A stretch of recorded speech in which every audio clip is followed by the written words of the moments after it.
Nandan Isabella അന്വേഷിക്കാത്ത സ്ഥലമില്ല. നന്ദനെ കണ്ടുകിട്ടിയ Isabella അവനെ മറ്റാർക്കും വിട്ടുകൊടുക്കേയില്ല.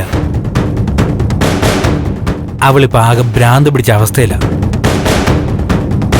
എനിക്ക് തോന്നുന്നതേ ഇതിനു പിന്നിൽ ചന്ദ്രോത്തുകാർ തന്നെയായിരിക്കും. ഇല്ല, ഏയ് ഒരിക്കലുമില്ല. അതൊക്കെ തോന്നല. പറയാൻ പറ്റില്ല ചാരികെ. ആ സിദ്ധു അങ്ങള് രാഷ്ട്രീയക്കാരനല്ലേ, ഒക്കെ കാണാപ്പാടം പഠിച്ചയാളാ. അല്ല, ഞാൻ ചോദിക്കട്ടെ, ദേവിക എന്തെങ്കിലും സൂചന തന്നിട്ടുണ്ടോ? പറ, ഞാൻ ആരെ അറിയിക്കില്ല. കെവിൻ ചേട്ടൻ എന്ത് ഭ്രാന്തായി പറയുന്നേ? അങ്ങനെ എന്തെങ്കിലും അറിയായിരുന്നെങ്കിൽ ആദ്യം ഞാൻ കെവിൻ ചേട്ടനെ അറിയിക്കില്ലേ? ഇവനിത് എവിടെ പോയി? ആ ഋഷിയുടെ കാര്യം കഷ്ടമല്ലോ. അയാൾ മരിച്ചു എന്നല്ലേ പറഞ്ഞേ? അതെ. പിന്നെന്താ ഇപ്പൊ അയാളെ പറ്റി പറഞ്ഞേ? അല്ല, ഈ മരിച്ചുപോയത് കഷ്ടമെന്ന് പറഞ്ഞതാ.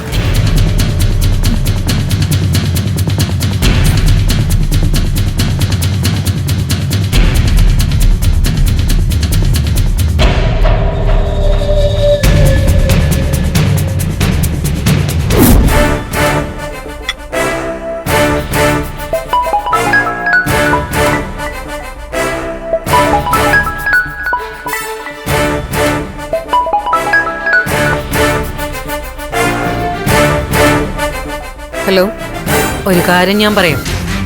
എന്നെ കൊണ്ട് കുഴി ചാടിക്കാനാണ് ഉദ്ദേശിക്കുന്നെങ്കിൽ നിങ്ങളെയും കൊണ്ടേ ഞാൻ വീഴൂ. എന്താ? ഒന്നും അറിയില്ലല്ലേ? എന്റെ മോനെ കാണാതായതിന്റെ പിറകില് നിങ്ങളൊക്കെ തന്നെയാണെന്നാ എന്റെ വിശ്വാസം. അന്നെന്റെ മുമ്പിൽ കാണിച്ചതൊക്കെ വെറും അഭിനയായിരുന്നല്ലേ? ആ, അങ്ങനെയാണെങ്കിൽ അങ്ങനെ മാഡം കൊണ്ടുപോയി കേസ് കൊടുക്കും. കേസ് കൊടുക്കാനോ? എന്തിന്?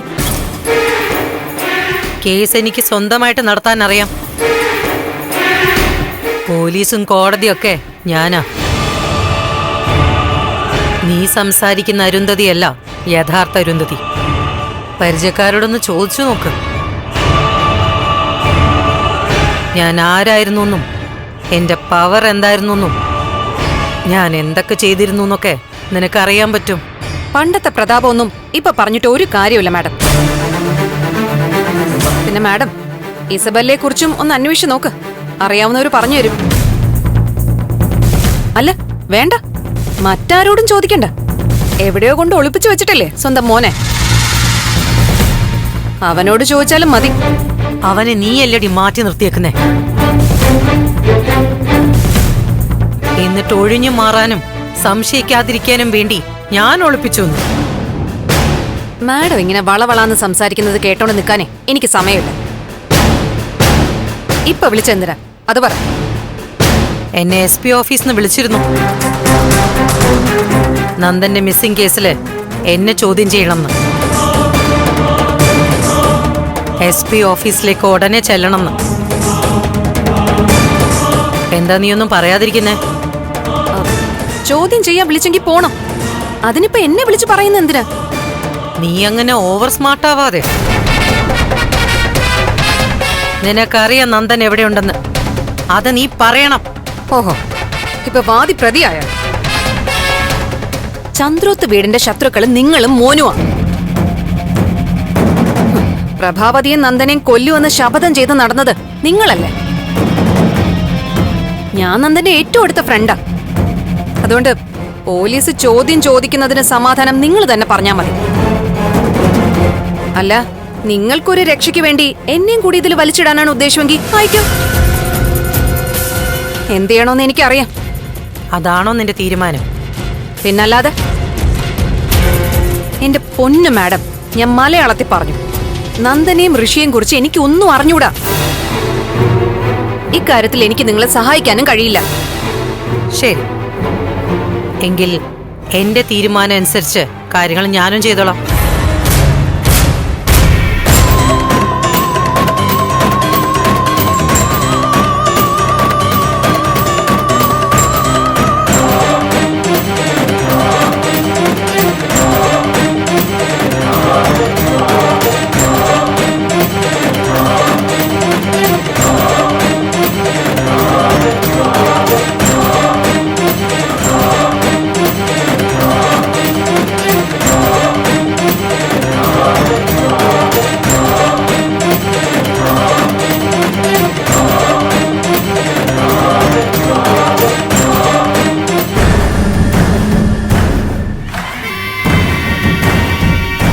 ഒരു കാര്യം ഉറപ്പാ, നന്ദേട്ടനെ ഇപ്പൊ കാണാതായതിന്റെ പിന്നിൽ കെവിനോ ഇസബല്ലയോ അല്ല.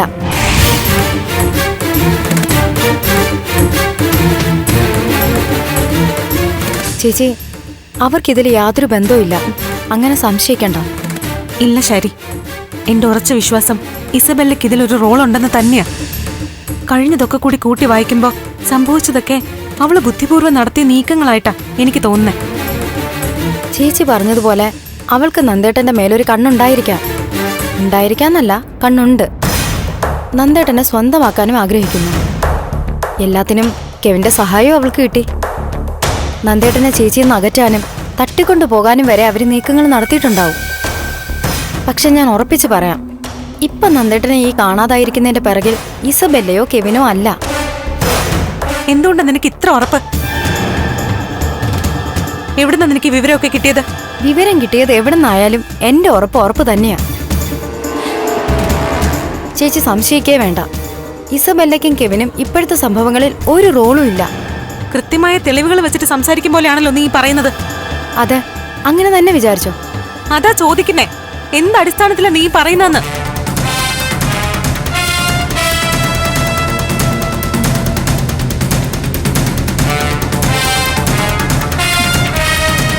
അന്വേഷണം ഇസബെല്ലയിലേക്കും കൂടി നീങ്ങണമെന്ന് SP വിളിച്ച് പറയാനിരിക്കുകയാണ് ഞാൻ. അവളുടെ പേരിൽ അന്വേഷണമൊക്കെ നടന്നോട്ടെ. പഴയ കേസുകളിൽ അവരെ അറസ്റ്റ് ചെയ്യോ നടപടി എടുക്കുകയോ ചെയ്യാം. പക്ഷേ ഇപ്പൊ സംഭവിച്ചിരിക്കുന്ന മിസ്സിംഗ് അവരറിഞ്ഞിട്ടില്ല. അത് നിനക്ക് എങ്ങനെ മനസ്സിലായെന്നാ ഞാൻ ചോദിക്കുന്നേ. ആരാ നിന്നോടിത് പറഞ്ഞത്? ചേച്ചി ഇങ്ങനെ ടെൻഷൻ അടിക്കാതെ കൂൾ ഡൗൺ.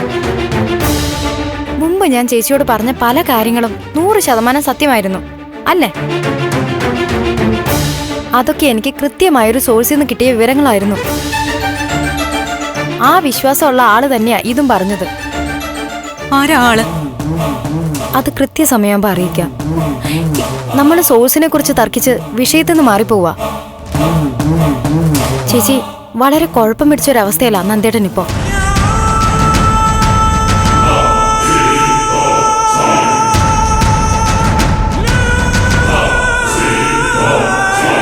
നമ്മൾ സംശയിച്ചിരുന്ന ആൾക്കാരാരുമല്ല എസ്തപ്പാന്റെ വീട്ടിൽ നിന്ന് നന്ദേട്ടനെ മാറ്റിയിരിക്കുന്നത്. എന്റെ ഒരു തോന്നല് ഞാൻ പറയട്ടെ. എന്താ? നമ്മൾ ആരും അറിയാത്ത ഏതോ ഒരാള് നന്ദേട്ടന്റെ പിറകിലുണ്ട്. അതെ ചേച്ചി, നമ്മളെ പഴയ ആൾക്കാരെ സംശയിച്ചുകൊണ്ടിരിക്കുന്നു. പക്ഷെ ഇപ്പൊ എത്തിയിരിക്കുന്നത് മറ്റേതോ ഒരാളാ. അതെ, അങ്ങനെ ഒരാളാ നന്ദേട്ടനെ മാറ്റിയിരിക്കുന്നത്.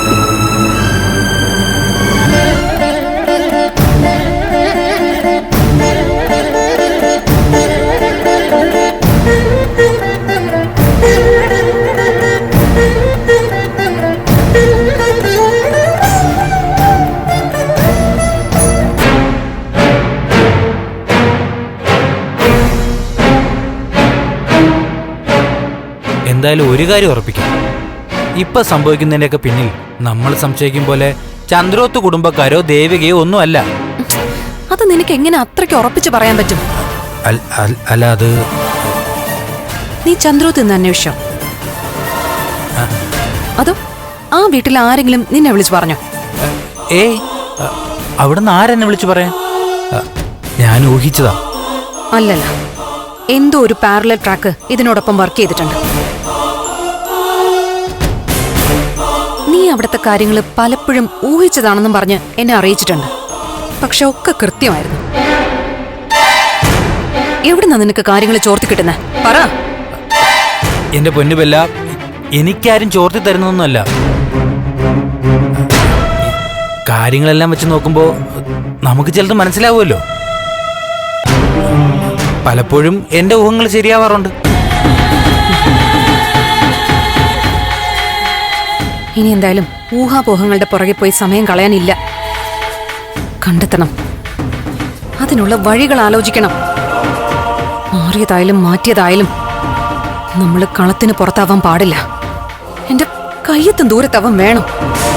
ബെല്ല സംശയിച്ചതുപോലെ ഇത് ചന്ദ്രോത്തുകാർ നടത്തുന്ന നാടകമാണെങ്കിൽ നന്ദനെ കാണാത്തതിൽ അന്വേഷണം കൂട്ടണമെന്നൊക്കെ പറഞ്ഞ് അവര് SP ഓഫീസിൽ പരാതി കൊടുക്കൂ.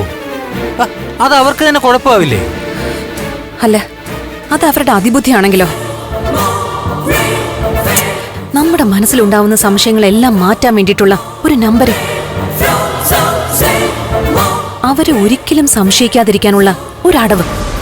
ഏയ്, അങ്ങനൊരു നാടകത്തിന് SP കൂട്ടു നിൽക്കൂ.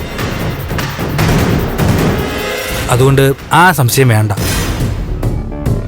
ദേവികയ്ക്കോ ചന്ദ്രോത്തിൽ ആർക്കെങ്കിലോ ഇതിൽ പങ്കില്ല. പിന്നെ എവിടെ? അരുന്ധതി മാഡത്തിനും ഈ വിഷയത്തിൽ കയ്യില്ലെന്ന് ഏതാണ്ട് നമുക്ക് ഉറപ്പിക്കാം.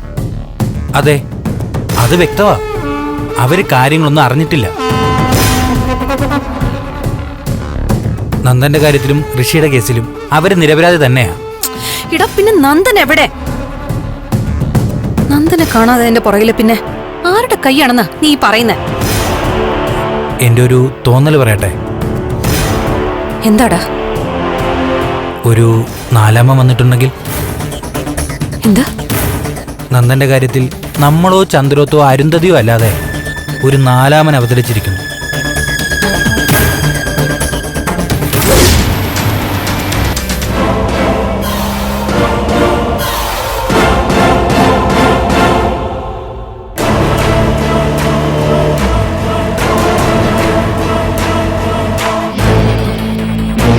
നമ്മളെക്കാൾ ബുദ്ധിയും ശക്തിയുമുള്ള ഒരാൾ നമ്മുടെ അതേ ഉദ്ദേശത്തോടെ നന്ദന്റെയും ഋഷിയുടെയും പുറകെ ഉണ്ടെന്നോ?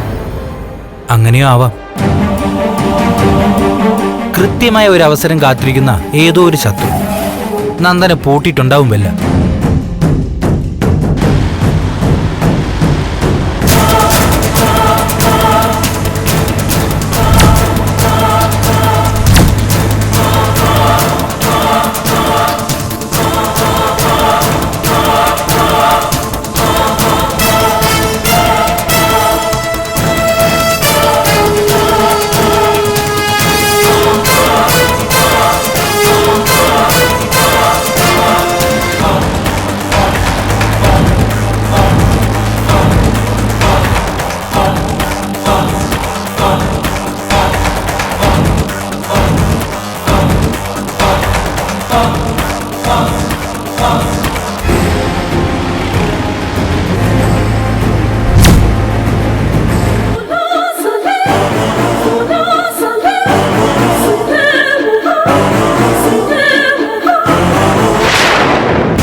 സാറ് വരാന്ന് പറഞ്ഞ സമയമല്ലോ.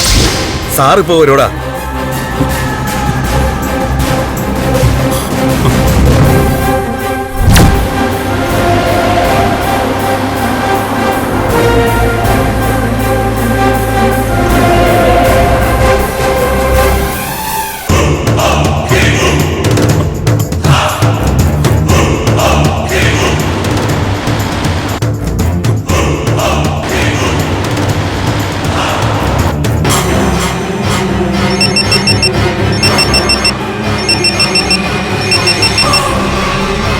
ആ സാറേ, ഞാനിവിടെ ഉണ്ട്. പുതിയ സ്ഥലം എങ്ങനെയുണ്ട്? ഇവിടെ കുഴപ്പമൊന്നുമില്ല സാറേ.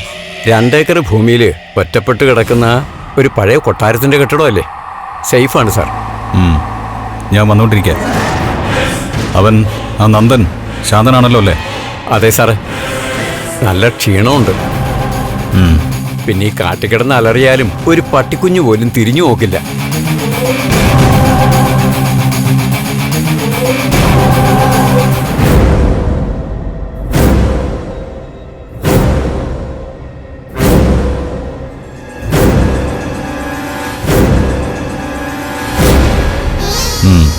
എന്തായാലും നല്ല കരുതൽ വേണം. നിസ്സാരക്കാരനല്ലവൻ, ശ്രദ്ധിച്ചോണം. സാറ് പേടിക്കണ്ട, നമ്മുടെ പിള്ളേർ നല്ല സ്ട്രോങ്ങാ.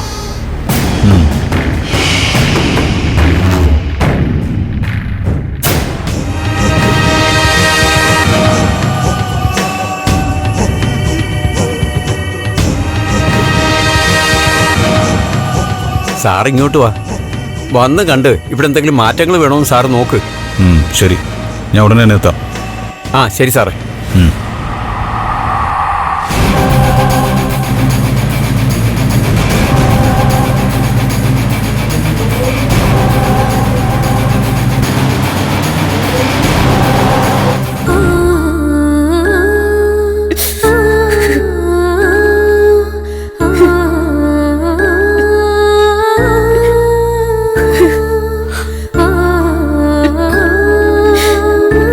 അമ്മേ,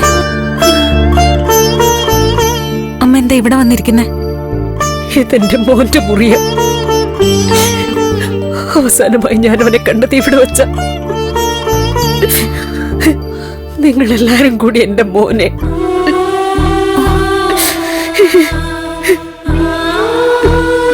അമ്മ ഒന്നും കഴിച്ചിട്ടില്ലെന്ന് അച്ഛൻ പറഞ്ഞു.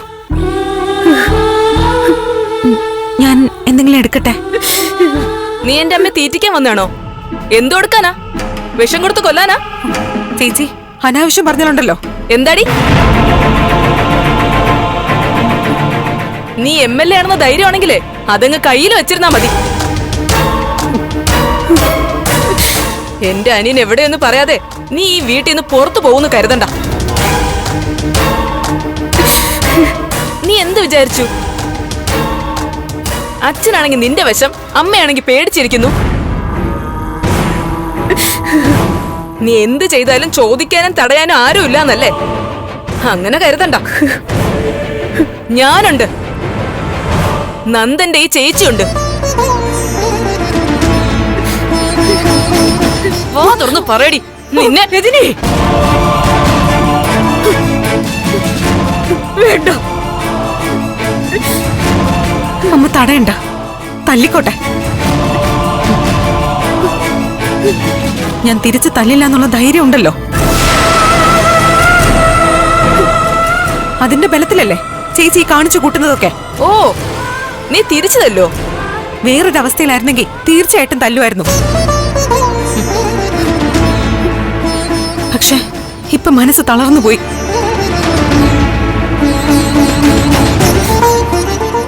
തല്ലാനല്ല, കൊല്ലാൻ വന്നാലും നിന്ന് തരും. എടി നിന്നെ ഞാൻ. രജനി ഇനി ഒന്നും പറയണ്ട, മതി.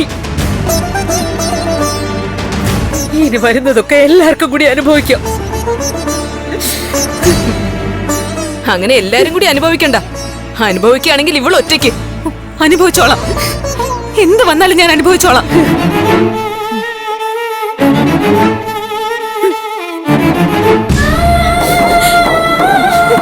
എടി രജനി, അമ്മ ആരെയാ പേടിക്കുന്നെ? അവൾ ആരാ? കുറച്ച് സ്വസ്ഥത താ രജനി.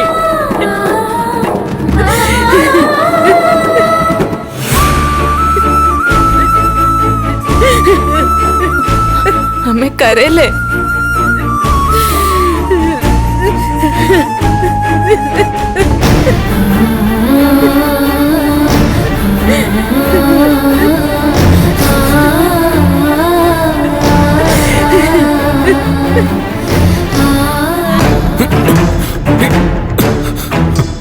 നിങ്ങളൊക്കെ ആരാ?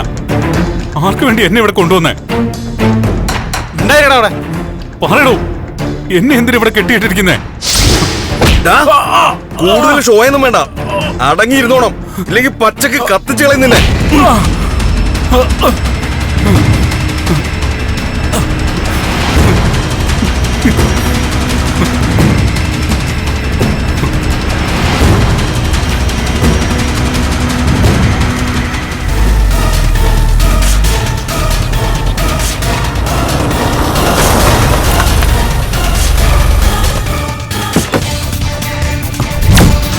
സാർ,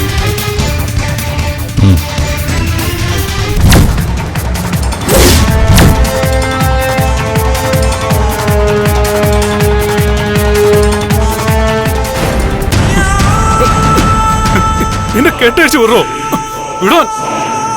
ആരുടെ കൊട്ടേഷൻ ഏറ്റെടുത്തിട്ടാ നീയൊക്കെ എന്നെ ഇവിടെ പൂട്ടിയിട്ടിരിക്കുന്നേ? ആ അരുന്ധതിയുടെ ആൾക്കാരാണോ നിങ്ങൾ?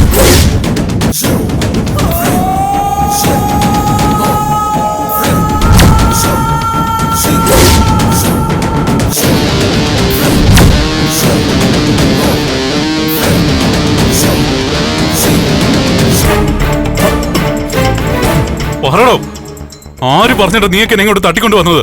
പറയാൻ സൗകര്യമില്ലടാ.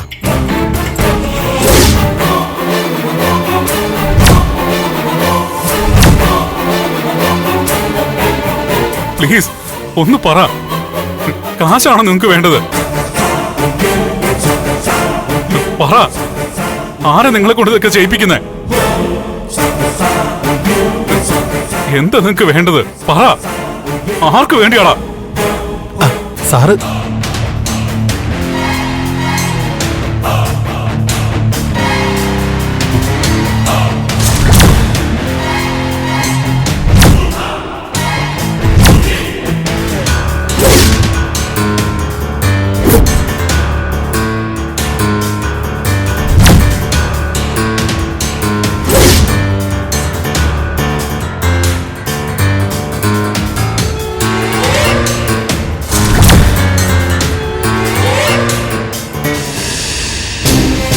എനിക്ക് വേണ്ടിട്ടാ ഇവരിതൊക്കെ ചെയ്യുന്നത്. നീ ആരാടാ?